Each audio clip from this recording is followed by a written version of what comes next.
What's going on, everybody? This is James Grandmaster Facts Boyce, and we are here for another episode of the Facts Project podcast. Today, we have a very special guest, Mark Russell.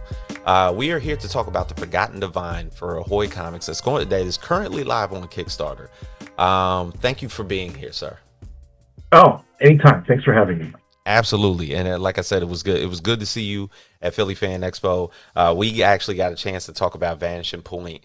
It was himself and Jock, the brilliant anthology series, brilliant sci-fi anthology series that I thought was fantastic for Mad Cave Studios. So obviously, some of those workings, I feel as though you tend to put a little bit of that in this book, and it's good to just talk about these as a whole. Thank you. Yeah, no, I'm happy to talk about both of them. I feel like they're both things I put my heart and soul in. I believe in 100%. Absolutely. Now, when it comes to this story with Forgotten Divine, you described it as one of your more personal works. Now, I read this just recently on AIPT. At what point did you realize this story was becoming more personal rather than just purely satire for what you're known with Vanishing Point? Yeah, no, early on when I was working on it, I was very cognizant of the fact that this story is not turning out to be what I originally mapped it out to be, which I think when that happens to you as a writer, the best thing to do is just to follow it, to follow where your artistic instincts take you rather than forcing it to color within the lines, Mm-hmm. So I let the story go where it wanted, and ended up being something very different, because originally I'd planned it out to be sort of almost like a mockery of cults, and but I found that the character Rodney Coleman, as I was writing him, I saw so much myself in him that I felt like more like this is actually from his perspective. This is about how we get sucked into rabbit holes.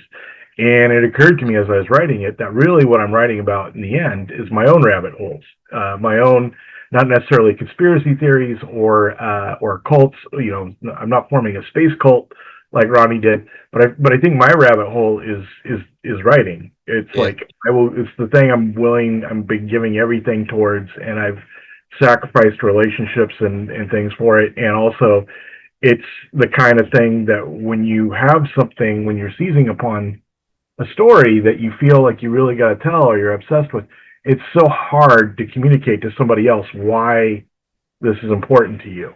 Yeah. And I feel like that's a lot of what Rodney and the other members of the Forgotten Divine go for. It's like they're responding to the most magnificent thing they've ever experienced in their life, and it's something they can never explain to somebody who isn't also experiencing it themselves. It's true. And in that case, we're talking about a dream sequence, or better yet, a world within this dream sequence that not only he has, but multitudes of other people are having the same sightings that are inside of their dreams. And they can't help themselves but to feel like they're talking about it. And it all becomes like a lot more clear when Rodney, who is an unhoused veteran, a homeless veteran, when he realizes that his therapist is also having the same dreams that he is having. So, Yeah. why did you feel like he was the right character for this story? Well, I feel like I wanted to start with somebody who would have other explanations as to why they were having hallucinations or why they were having these visions. And in the case of Rodney Coleman, he's experiencing PTSD Mm-hmm. from his time in Afghanistan. In Afghanistan, he was an EOD, which is somebody who detonates explosive devices like landmines and improvised explosive devices. Mm-hmm. And it's an incredibly stressful, responsible job. And you see people die in that job, and it's something that would weigh on you, would eat away at anybody. And so it's something that like at once kind of like explains why he would have these visions. So he doesn't immediately conclude that they're real. He thinks they might be a byproduct of Yep. his PTSD. But also, I think it just worked as this beautiful allegory for him doubting his own sanity, because he talks about how when he's disabling a device in the road, the first question he has to ask himself is whether or not he can disable the device, whether or not he can defuse the bomb, or whether he needs to clear the area. Right. And I feel like that's the question he's asking himself about his own sanity, whether or not this is something he can figure out and keep it from destroying him, or whether or not it's going to destroy him and take everyone else down with them. Definitely. And so it works as this really handy metaphor for what he's going through as somebody who is knowingly starting this cult. No, for sure. I myself was in Operation Enduring Freedom, so I know about explosive ordnance disposal Oh, great. of that craft. Those are generally people within that craft that when you see them running, you got to go. Yeah, no, um, and it's an incredible amount of expertise and responsibility to pour on one person. And so I thought this would be a perfect sort of pressure cooker to put Rodney Coleman in, because he's not crazy. He's just sort of damaged in a lot of ways, and in a lot of ways, these visions he gets from this alien world are the best thing that ever happened to him. They're the thing that give him clarity. yeah, for sure. Now you said this story is about why people join cults. What did you discover while writing it that pretty much surprised you about them? Well, I think that's kind of it. It's like something that gives you clarity, something that simplifies the world for you. Mm, It's like I don't have to worry about 10,000 things or getting 10,000 things right. I have one reality that I have to worry about, and figuring that out. And I think this is kind of the appeal of things like QAnon, where it's like instead of like having to be knowledgeable about a bunch of issues or worry about like, which competing news sources to trust or things like that, it's hmm like the whole world is explained by this one sort of conspiracy theory, and you can only trust this one source for what's real and what's not. And I feel like that's kind of what drives a lot of cults. It's like the world is too complicated. There's too many competing sources of information. Yeah. My life outside felt like worthless and not really meaningful. And now all of that is changed now that I found this one thing. It's like I'm on a secret mission that I can't tell anyone about, or that I need to tell everyone about. Yeah. And it clarifies the world in a way that having to like navigate all these different news sources and all these different relationships does not. And I feel like it's the feeling of like being at once important and understanding how the world works, Yeah. kind of like the catnip that makes it very attractive to stay in a cult, or to at least join a cult. And I think staying in a cult is a little different, because at some point it becomes more about the sense of community you feel with the other cult members, Yeah. about how you feel like this is your real family, or these are your real community, and everybody outside the cult is like you're under siege by them, that hmm they're the enemy. Yeah. And like almost in a sense, it's a hive mind, to where everybody is basically focusing on either possibly just like the same conspiracy theory, to where it's bubbled up into just this plethora of just how society basically turned them into these like fragmented sections away from Yeah. exactly what it is. Do you think modern society is like creating conditions nowadays that make people more vulnerable to cult like thinking?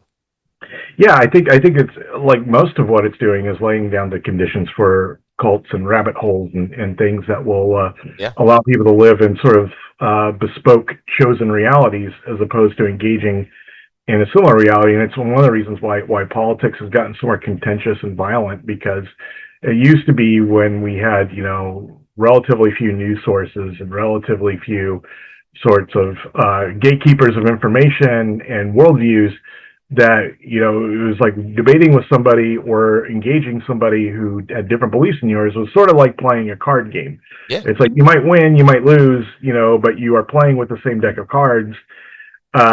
Whereas now it's like you have one person playing Pokemon, you got another person playing poker, you got a third person playing Old Yeah. Maid.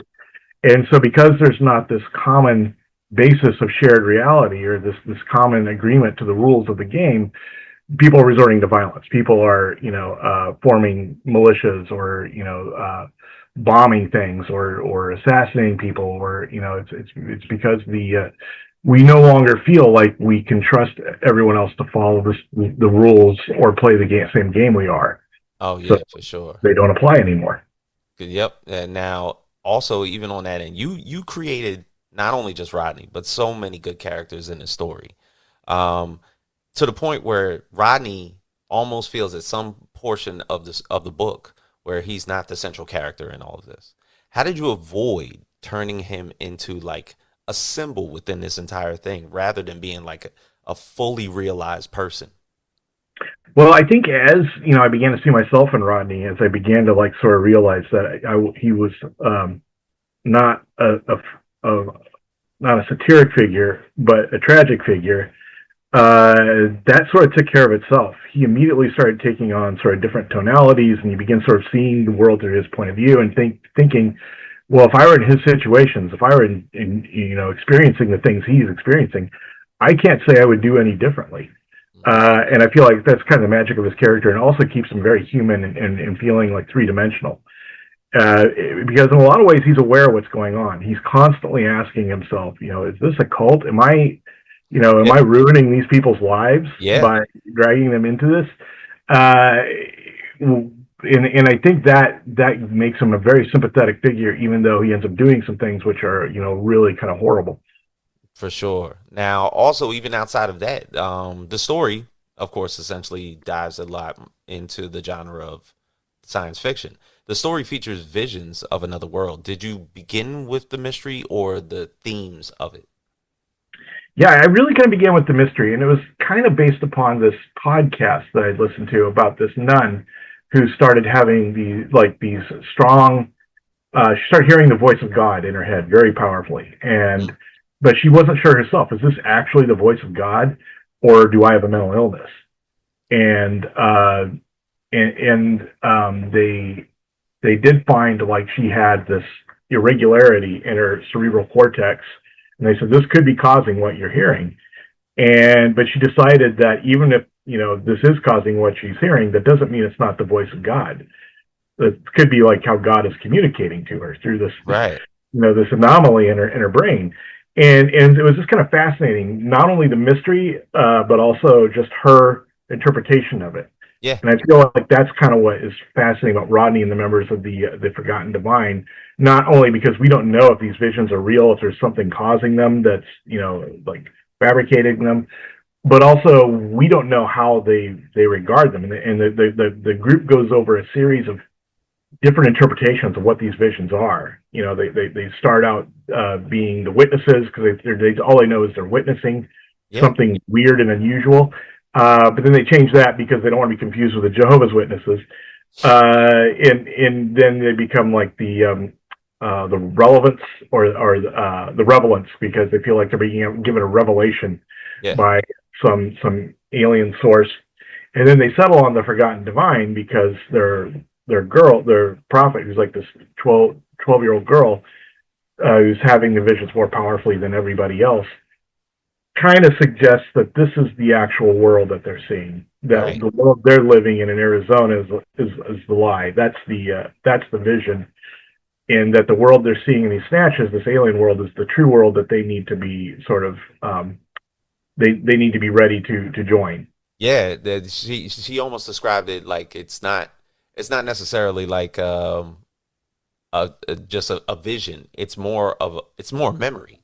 Yeah, we're remembering the world that we came from. Yeah, and that's when they become known as the Forgotten Divine. Now, so the biggest part is the mystery of like, well, what the hell is happening to us? Yeah, and that's the thing. It's like, is the Forgotten Divine ultimately about religion? Is it about conspiracy culture, loneliness, something else?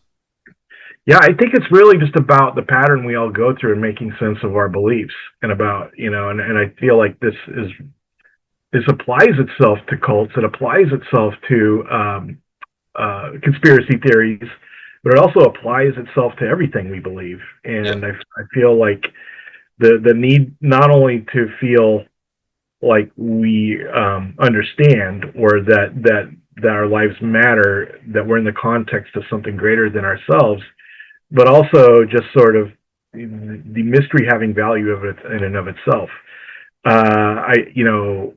Rodney decides that even if these visions are fake, they're better than anything he's ever had before. Yeah, he was actually happy.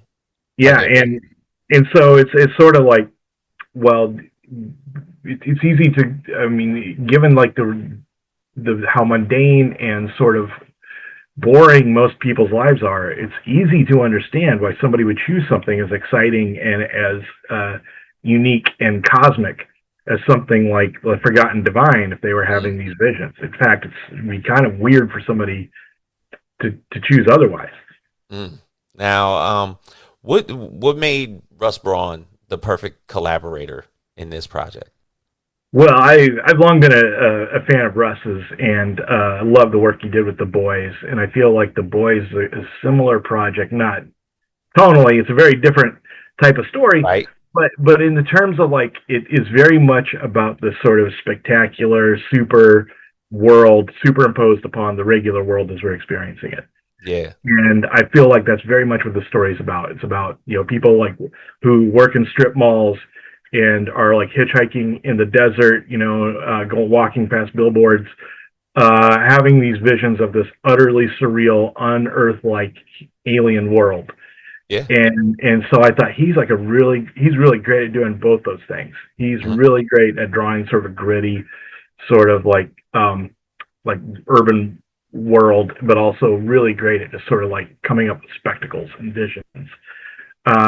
So I thought he was just a perfect choice. I wish I could take credit for having chosen him, but it was actually Tom Pyre, our editor, Oh, okay.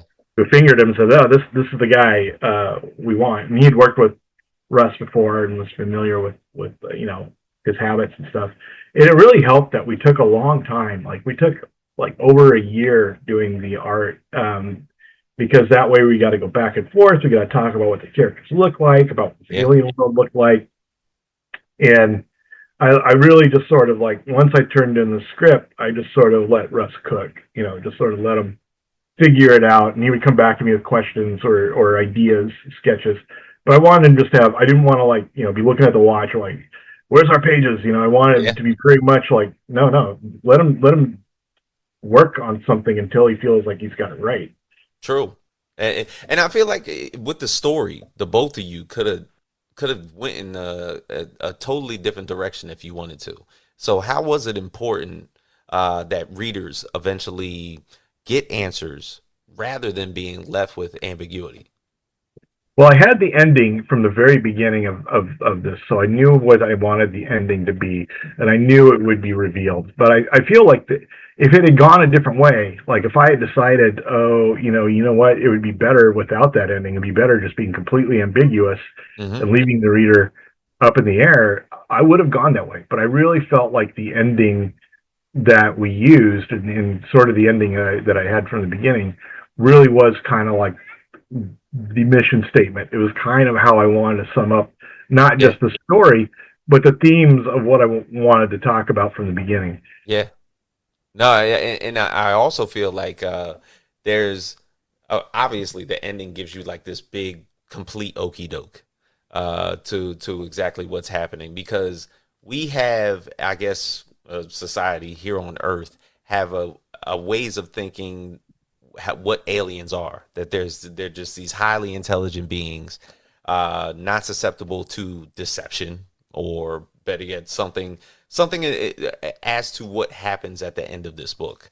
Yeah, So it's almost like when you realize that happens, we're like, wait, I could, obviously I would expect something like that to happen between two people like right here in the USA or somebody yeah, completely on Earth. It's almost like a con that yeah. No, is I don't, and essentially I happens. don't want to talk too much about the ending for that No, reason. I feel like there is kind of like a big twist, but yeah, absolutely. I wanted the reader. I wanted Rodney to be as surprised as the reader. yeah, that's crazy. Now, like at the end of the day, you compare the project to writing like an X-Files mystery. What are the challenges of balancing mystery and having the payoff at the end? Well, I think the key is just to like not, to breadcrumb people to like only give out the information the Mm, reader needs to have at that time. yeah, And I feel like there's so much else I wanted to write about like his life and about like where it went wrong and his, and like his relationship yeah, with the other members of the cult, that I thought I don't need to just sort of be moving the story along in terms of what's happening with the mystery, because there's so many other stories going on at the same time yeah. that I can afford to be sort of patient with how the mystery unfolds. Oh, for sure. What is it? Also, you could have obviously went into the direction of when the visions were starting to happen. you could have went the whole trope of aliens basically abducting someone, which generally Yeah. always happens when there's aliens involved. Was that even an idea, or you definitely wanted to keep this like No, almost into yeah, those wanted visions? to keep it like it is, and I think part of looking back on it, what I feel like is kind of unique about this project is that it feels like all the characters could easily fall into like tropes we've seen before, and none of them do. Yeah, They're all very unique. They're all very different than what we've seen before, and yet you feel like, okay, a homeless veteran, like I know what's going to happen now, yeah. or oh, aliens, I know what's going to happen now. But I wanted everyone to sort of be their own thing and not fall into these familiar sort of patterns of behavior. Yeah, now, and I'm forgetting his therapist in the beginning, his name. Well, why? I believe we just call him Doc. Okay, so I don't think we ever give his name. I think he's just always Doc. when it was just Rodney and him, obviously two of them both shared the same vision. So this kind of like where the unit started to grow a little bit. But when they expanded a little bit, I believe the older lady even felt skeptical of the therapist and was like, "Yeah, he's a Fed." It was like, Yeah, "Yeah, she was a unique character in the sense that she is sort of you feel like she's sort of maybe a counterculture hippie, but like a hippie that owns a gun, yeah, and sort of like somebody you would actually encounter in like Arizona or New Mexico, like wears a cowboy hat and knows her way with firearms and works at like a cactus store, mhm, but also is a little woo woo in terms of like her thoughts and opinions about aliens and the supernatural and stuff. So she was a fun character to write too. yeah," even Dale. So like as far as like his character like being so far dragged in, but also looking for an escape, Yeah. and evidently when he tries to find that escape, bad things happen. Yeah, I think one of the problems with starting a group like this or any group, and this goes back to the Bible, is that you're bringing in a lot of different personalities into, Yeah. whether it's 12 disciples or, 200 sort of cult members. Hmm. You bring in a lot of different personalities and a lot of people who's maybe what they want is at cross purposes with what the group's professed goals are. Yeah, like were there scenes where that you elevated beyond what you were originally imagined? Yeah, the visions of the alien world, I ended up devoting far more pages to that Hmm. than I originally intended, just because they ended up looking so fantastic, and I felt there was such a big part of the story, and like what is going on with these, and like giving the reader the same sense of mystery Yeah, that the cult members have. Originally, I just had like they're mostly talking about these visions, and you maybe see a few clips of them, but I thought it was such a big part of understanding why they were choosing this reality over their our reality, that I had to have a lot of it in there, and it also, because we were making a comic, had the added benefit of just being a lot more visually stunning. oh And yeah, I feel like it's one of the most beautifully visual books, trade or graphic novels that I've been a part of, because we created the opportunity for so many of these scenes of this alien world. yeah. Even outside of that, the storyline itself. This is Ahoy's first Kickstarter, which I did not know. What conversations basically did you have with them that kind of led you to be like, okay, yeah, if I release this as a graphic novel, it'd be perfect to do this on Kickstarter. Yeah, Ahoy has been looking to sort of like do something new, original, than the traditional sort of floppy 20-page issue model for a long time, Okay. and which I applaud. And they one of the things they wanted to do was a Kickstarter, and they chose this one, I think, for their inaugural Kickstarter because it's itself kind of a weird length. It's 64 pages. Yeah. When the Kickstarter comes out, it'll be like, I think, 72 pages. Hmm. But it's too long to really put in comic book stores as a one shot, but it's too short to really release straight as a graphic novel. Right. So they thought the Kickstarter would be the perfect mechanism. Then we can sort of like have all kinds of extras. There's hardcover, soft cover. There's covers designed designed by different artists. I designed one of the covers, which is always a treat for me. If you're into some real amateur looking art, you can always get my cover. We got covers by Matt Bors and Mike Allred. So there's a lot of cool stuff in the extras. And I think that was the other thing too, is like to not just sell the story as a book, but to sell it as like kind of a celebration of this entire story by putting in all these cool extras. You can get a virtual lock of Tom Pyre's hair. Yeah. But you don't get the actual lock, but you get a facsimile. Right. But I really like that. I really like both the fun of the idea of like doing it with all these extras, and also the fact that we can sell it in its complete form, and we don't have to like plump it up and add pages that weren't in the original story, or flesh it out, or we don't have to cut pages, which is even worse. It was maybe the first time where I was able to write like a story that was exactly as long as it needed to be. Like, didn't have to like find an extra page or cut an extra page or cut a page or anything like that, which is a real privilege. It's a great way to write. I recommend it. Excellent. Now, this campaign also launched alongside Ahoy's commitment to 100% human-made certification. Why was that important to you and the publisher? Well, I think this is just the way I do everything. I've never used AI. I've always, written everything myself. But in this day and age, it's like you kind of need to be clear about that. Yeah. Because it's not always just assumed anymore that, oh, yeah, you made this, or, oh, Russ drew this all by hand. And so it's sad. But, yeah, you kind of do need to reassure people that they're not being, defrauded, or that you aren't stealing from other artists, via algorithm. Yeah, for sure. Like, I guess independent publishers seem more willing to take risk than ever before. Is this a particularly exciting moment in the creator-driven comic space? I think so. I think because people aren't as bound to tradition anymore. You can there's a lot of different ways to publish something. There's a lot of different markets. I think the fact that manga is so huge now is like caused a lot of Western comics publishers to sort of rethink their model and to think, well, maybe we should publish things in physically smaller volumes that can fit into kids' backpacks.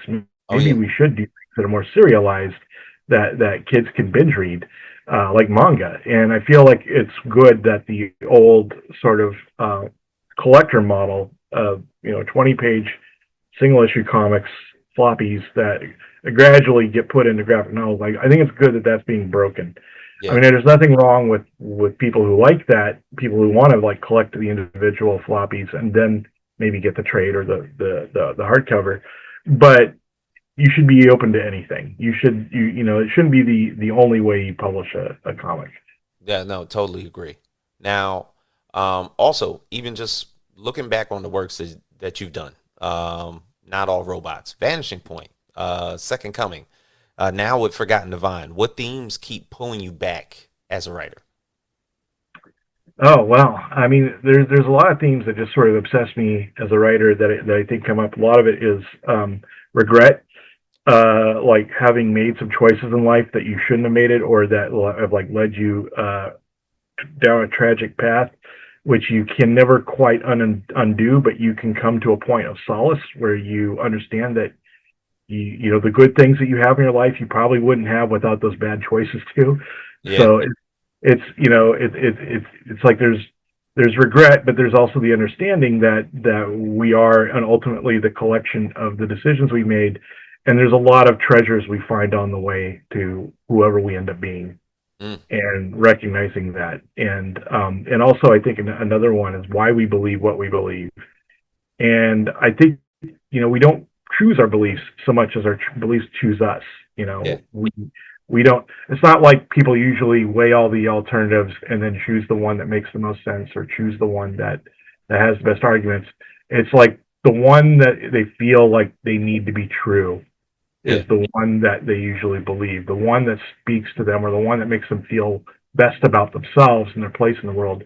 That's usually the belief they choose, not the one that they sort of like run through the flow chart, the pros and cons lists and decide is the correct one.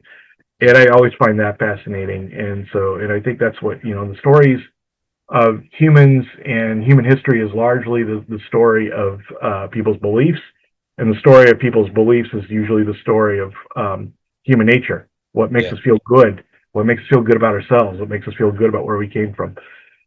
No, no, look, and I feel as though your works have always been very thought provoking. They're something that, for the most part, are expected to expand the mindset of a lot of things that are happening in society. I will say that I saw something as of recently. Think it was on Blue Sky, and they were talking about why don't people shout out some of the things that they've done in the past, like their backlist? If you're a writer out there, shout out like something that you've done that basically deserves a second look for readers. Is there something like from your past that you feel as though deserves a second look? Oh yeah, I mean, I feel like most of it deserves a second look. The one I kind of feel I would like to sort of dust off and get in front of people the most is traveling to Mars.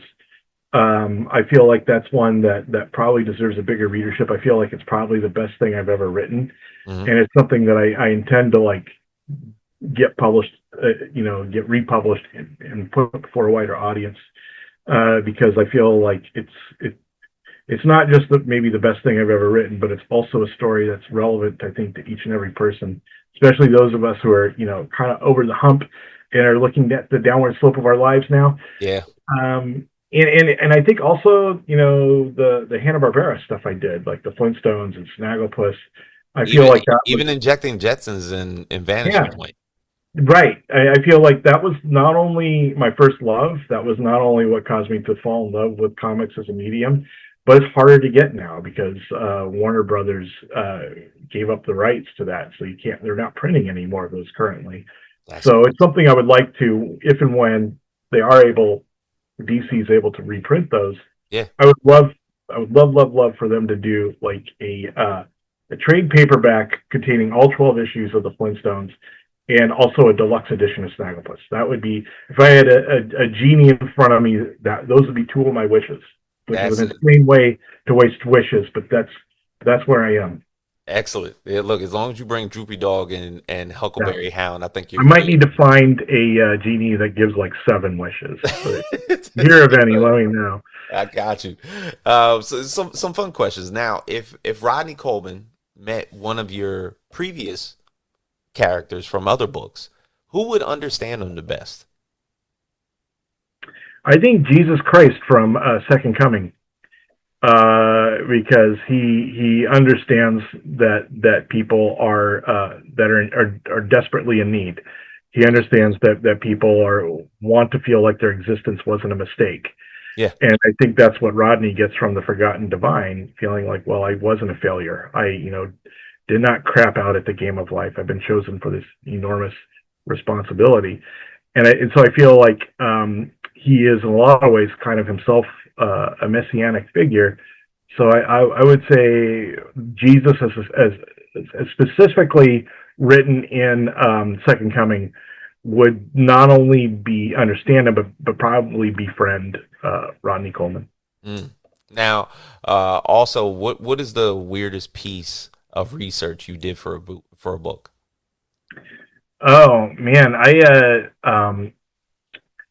when I was well, I've been writing a World War II comic called Dog Tag, Yeah, yeah. and yeah, I stumbled upon this little known sort of chapter of World War II. It was the battle for the Castle Itter, which is this castle in Austria that held all these high profile French prisoners at the end of the war. It had two former prime ministers. It had the sister of Charles de Gaulle.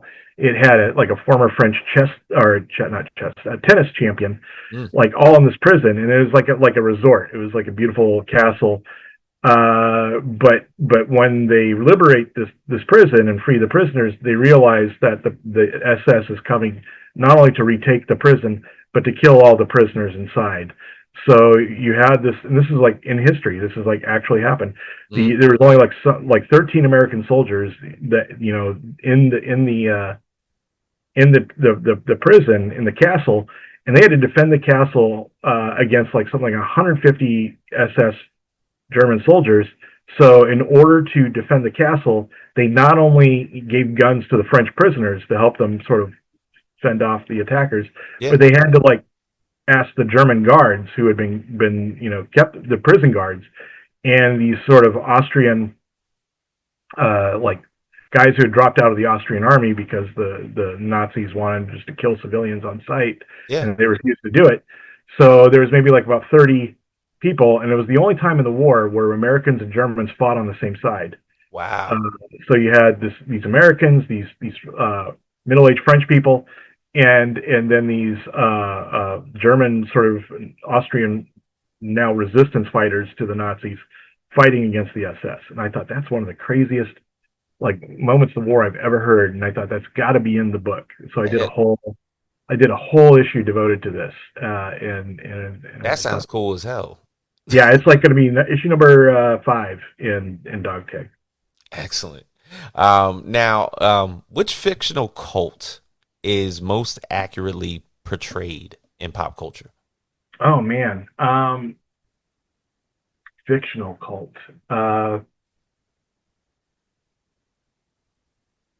You know what cult I really like? I don't know if it's accurately portrayed, but the one that I think about sometimes is the cult portrayed in Dan Clowes's book Patience.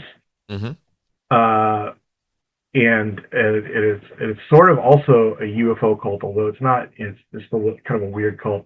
But there's enough of these strange rituals Yeah. that it seems plausible to me. It's like it feels like I like it when you step into like a cult or any other group that runs by its own internal logic Yeah. that doesn't make sense to you as a visitor and doesn't have to make sense to you, but you feel like it makes sense to everybody inside the group. And that's one where it's just like I would like to know more about this cult because everyone seems to understand why they're doing these crazy rituals, Yeah. but I don't. Mm. That's excellent because it almost makes me feel like the Heaven's Gate people. Yeah, Yeah. right. Where this makes 100% sense to them, but if you're not immured in the cult, you don't. It just seems craziness. Yeah. Now, at the end of Forgotten Divine, what conversation do you hope readers are having with each other after they put the book down? I think the thing I hope that they kind of ask themselves is what are my rabbit holes? What is my forgotten divine? What am I willing to sort of abandon reality for, or what is the thing that makes my existence feel like it's not a mistake? Yeah. And it's not to say that this is good or bad. I just think that the price we pay for this act of self delusion is just being honest about it. There's nothing wrong with having something that like makes you feel better about being alive, and we do it all the time. It's kind of the whole purpose of pop culture is like it's an illusion that makes us feel better about being alive, that Yeah. makes us feel like we live in a more magical place than we do. But I feel like the price we pay for that is just being honest about what it is. What I hate, and this is kind of what I consider fundamentalism to be. It's like, well, if I'm enjoying X-Files, everybody else has to be watching X-Files, or Right. it's like if this has brought meaning to my life, then everybody else has to believe it too. For sure. Mark, I appreciate your time. I appreciate learning about this book. The book is amazing. I can't wait for everybody to get their hands on this. Now, it's live on Kickstarter right now. How many? Obviously, there's always like a day count. How many days does it have left? I think it's got about 25 days left. So if you just go to Kickstarter and you type in the Forgotten Divine, it will come up. And we've already achieved our goal, so it will Yeah. definitely get made. And not only that, but the artwork is all done, the lettering's all done. So if you pledge, you get a copy. It's going to start fulfilling pretty soon after the Kickstarter ends. So it's not one of these where it's like, well, you pledged the You got Kickstarter. to wait a year. Yeah, exactly. 2 years from now, you'll get the book. It's going to be coming out pretty quickly after the Kickstarter wraps up. Excellent, excellent. So, Ahoy Comics' very first Kickstarter campaign with Mark Russell. This is the Forgotten Divine, of course, is brilliant. If you want to learn about sci-fi cults, the angst of a lot of veterans, and especially what they experience when they're basically exiting out of warlike situations and coming back to society. I appreciate the story. I thank you for it. It's fantastic. Thank you. Well, thank you so much for having me on. This is a great conversation. Absolutely. So for everybody here at the Facts Project, My name's James Boyce. This is Mark Russell. We will see you guys next time on the pod. Thank you for being here, and we are out.